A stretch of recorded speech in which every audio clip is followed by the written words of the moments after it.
আসসালামু আলাইকুম, কেমন আছেন সবাই? Welcome to my new blog. আমি মেহজাবিন আবারও চলে আসলাম নতুন একটা ব্লগ নিয়ে। আজকে আমরা ফুল ফ্যামিলি মিলে ঘুরতে যাচ্ছি। কোথায় গেলাম, কি করলাম তাই থাকছে আমাদের আজকের এই ব্লগে। তো তাড়াতাড়ি রেডি হয়ে আমরা বেরিয়ে পড়লাম আমাদের গন্তব্যে। আপনারাও চলুন, লেটস গো।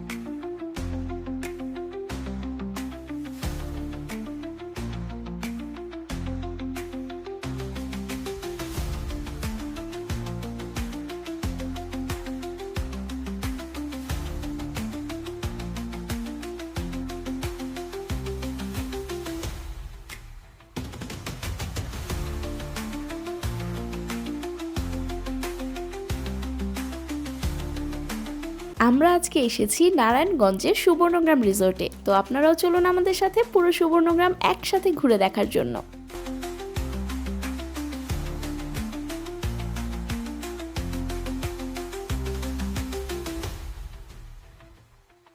এখন আমরা সবাই মিলে এই মিনি বাসটাতে চড়বো আর পুরো সুবর্ণগ্রাম ঘুরে আসব। দেখব সুবর্ণগ্রামটা কত বড় আর এর কোথায় কি আছে।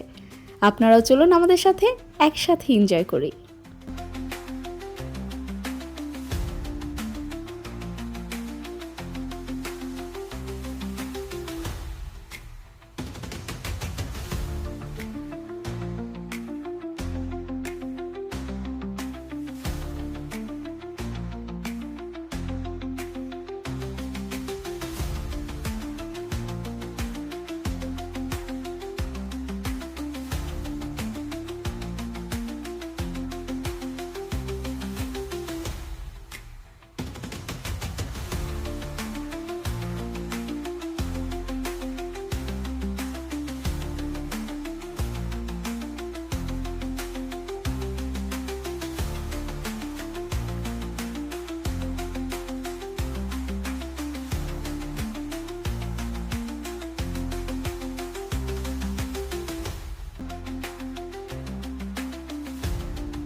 আমাদের মিনি বাসের ছোট্ট একটা জার্নি এখানেই শেষ। আমরা এই মিনি বাসে করে পুরোটা সুবর্ণগ্রাম এক চক্কর দিয়ে আসলাম।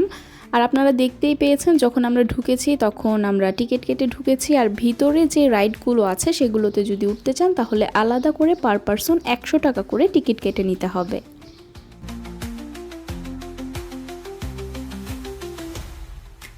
হাঁটতে হাঁটতে আমরা সবাই মিলে এই লেকের পাড়ে এসে চাদর বিছিয়ে বসলাম। এই জায়গাটা এত সুন্দর ছিল, এত ঠান্ডা বাতাস, মানে খুব সুন্দর একটা পরিবেশ ছিল। আর এখানে আমার হাজব্যান্ড আর আমার ছোট ভাই মিলে কি নিয়ে যে আলোচনা করতেছিল ওরাই জানে। মানে ওরা হচ্ছে গাছপালা, পশু পাখি, নদী নালা, হাওয়া বাতাস, আকাশ বাতাল সবকিছু নিয়ে ওরা গবেষণা করে। আর ওদের কথা বলার টপিকই থাকে এগুলা। আমার পরিবারের বিশিষ্ট দুই চিন্তাবিদ। আমরা যেদিন ঘুরতে গিয়েছিলাম সুবর্ণগ্রামে সেদিন পরিবেশটা এত সুন্দর ছিল, এত বেশি গরমও ছিল না, আর প্রচুর ঠান্ডা বাতাস ছিল। আপনারা গাছের মুভমেন্টগুলো দেখলেই বুঝতে পারবেন। আর এখানে এত সুন্দর ঠান্ডা বাতাস পেয়ে আমার আম্মু অনেক উপভোগ করতেছিল। আর পাশে আমার ছোট বোন বসে আছে, ওর তোলা পিকচার্সগুলো দেখতেছে কেমন হয়েছে না হয়েছে। তারপর এই যে আমার একটা একমাত্র ভাই আছে না, ও অনেক কান্নাকাটি করতেছিল যে আমি কি খালি তোমাদের ছবি তুলে দিব, আমারও একটা ছবি তুলে দাও। পরে ওর ছবি তুলে দিলাম, কিছু ভিডিও শট নিয়ে দিলাম। আর এখন আপনাদের সাথে খুবই ওয়ান্ডারফুল একটা মোমেন্ট শেয়ার করব, জাস্ট একটু চুপ করে শুনবেন প্লিজ।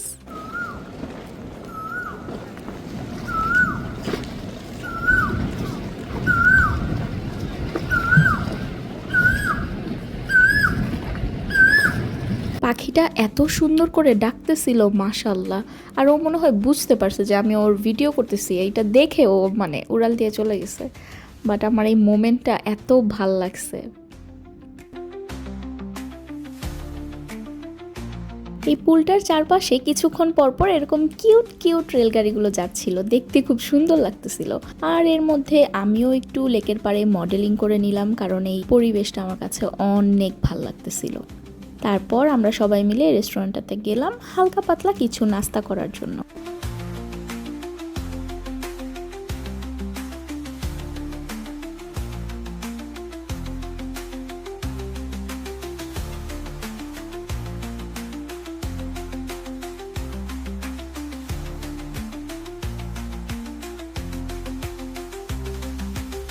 এই রেস্টুরেন্টের ভিউটাও অনেক সুন্দর ছিল, একদম লেকের পাশে বসে বসে খাওয়া দাওয়া করা, আর পানি বাতাস স্পিড বোট সবকিছু একসাথে দেখার মজাই আলাদা। তো স্পিড বোট দেখে আমাদের সবারই মন চাইলো যে আমরাও স্পিড বোটে উঠবো। তারপর আমরা খাওয়া দাওয়া শেষ করে স্পিড বোটে উঠলাম, বাট আম্মু উঠে নাই, কারণ আম্মু পানিকে অনেক ভয় পায়। তাই আম্মু বললো যে আমি এখানেই বসি, তোমরা যাও। তো আমরা 4 জন মিলে গেলাম স্পিড বোটে উঠতে।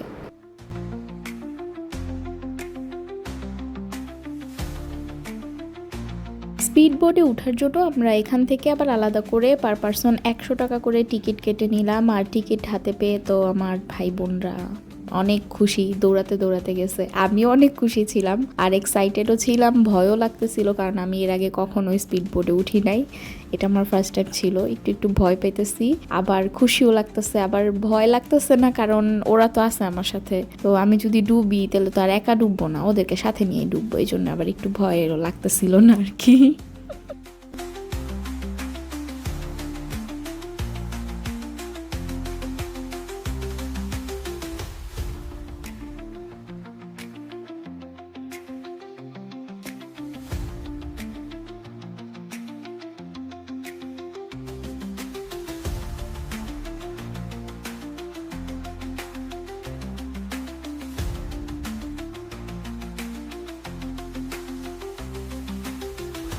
স্পিড বোর্ডে উঠে আমরা সবাই এতগুলা এনজয় করছি, আমাদের সবার অনেক ভাল লাগছে। বাট এটা এত শর্ট একটা ট্যুর ছিল, আমার মনে হয় 2-3 মিনিটও হবে না, মনই ভরে নাই। মন চাইছিল আবার উঠি, বাট উঠি নাই। এসে দেখি আম্মু এখানে আগের মতোই বসে আছে। আম্মুর এই জায়গায় বসে বসে বাতাস খেতে অনেক ভাল লাগতেছিল।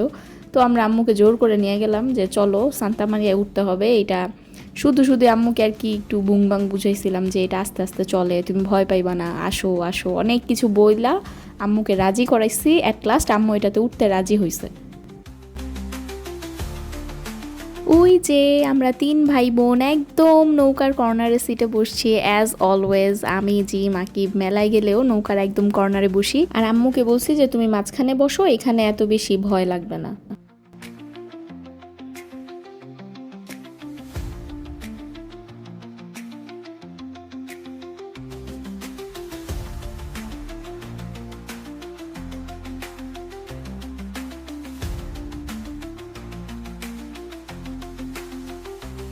প্রথমবার যখন আমরা এই নৌকাটাতে উঠি, তো আমাদের সাথে দেখতেই পাচ্ছেন অনেক বয়স্ক মুরব্বী মানুষজন উঠছিল। তারপর ওনারা নৌকা মানে ভয়ে বেশি জোরে ছাড়তেছিল না। তারপর আমি আবার একটু ঢং করতেছিলাম যে আল্লাহ এত আস্তে আস্তে চলতেছে, আমি তো একদম ঘুমায় যেতেছি।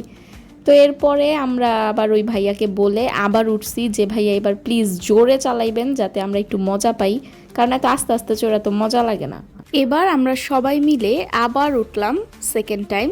তো বরাবরের মতো জিম আর আকিব একদম কর্নারের সিটে বসেছে, আর এর নিচের সিটেই তানভীর, আমি, আর এই পাশে আম্মু। এবার আমি একটু বেশি এক্সাইটেড ছিলাম, কারণ এক পাশে আম্মু এক পাশে তানভীর, আমি জানি না ওদের রিয়েকশন কি হবে। আর আমরা যে কি পরিমাণ চিল্লাচিল্লি করছি আপনারা জাস্ট একটু শোনেন।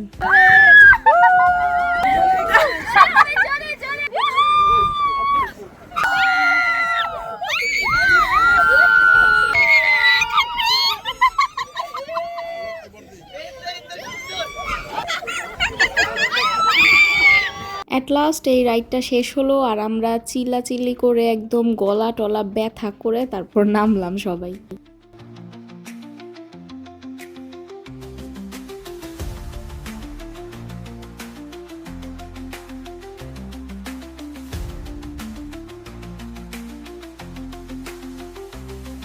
এরপর জিম আর আকিবের চোখ গেল এই রাইডটাতে, এখন ওরা দুইজন এই রাইডে উঠবে। আমাকেও বলতেছে, আমি বলছি না ভাই মাফ চাই, দোয়াও চাই, আমি এটাতে উঠতে পারবো না, তোমরা দুইজন যাও, তোমরা দুইজন উঠো, আমি তোমাদের ভিডিও করে দিব।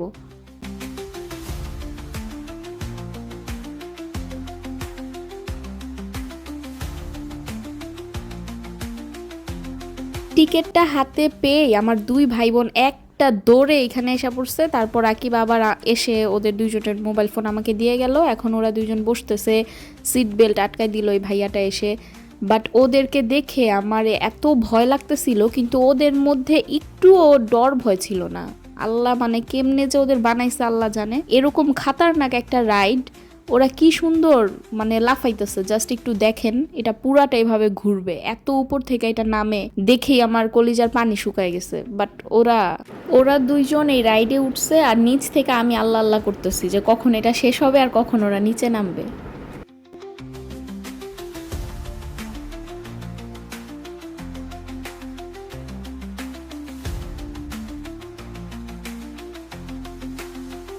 অবশেষে তাদের রাইড শেষ হয়েছে আর তারা দুইজন সহি সালামতে নিচে নেমে এসেছে, আলহামদুলিল্লাহ। এখানে আপনারা দেখতে পাবেন আমার 2 ভাই বোন এই ঘোড়ার পিঠে উঠার জন্য কত রকম কসরত করতেছে। যে আমার বোন হিল পরে উঠতে পারতেছে না, এই জন্য হিল খুলতেছে। আর ওরা উঠার পরে ভাবতেছিল যে আমি ওদের পিকচার তুলতেছি, বাট আমি তো ভিডিও করতেছিলাম আর ওরা এখান থেকে পোজ দিতেছিল ছবি।